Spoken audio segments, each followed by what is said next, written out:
যখন কোন বান্দা সূরা ফাতিহার একটা করে আয়াত বলে আলহামদুলিল্লাহি রাব্বিল আলামিন, সঙ্গে সঙ্গে আল্লাহ জবাব দিয়ে বলেন হামিদানি আবদি, বান্দা তুই আমার প্রশংসা করলি।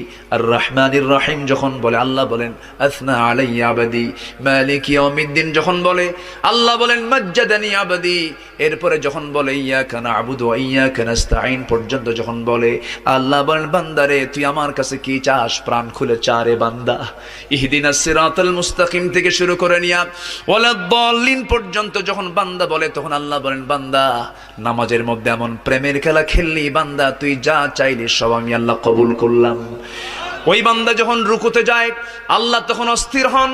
ওই বান্দা যখন সিজদায় যাওয়ার জন্য প্রস্তুতি নাই, সমস্ত ফেরেশতাকে ডাক দিয়ে বলেন ও ফেরেশতারা, এই বান্দাগুলো আমাকে দেখলো না, রাসূলকে দেখলো না, কোরআনকে দেখে হাদিসকে বিশ্বাস করে আমাকে খুশি করার জন্য তার সবচেয়ে সম্মানজনক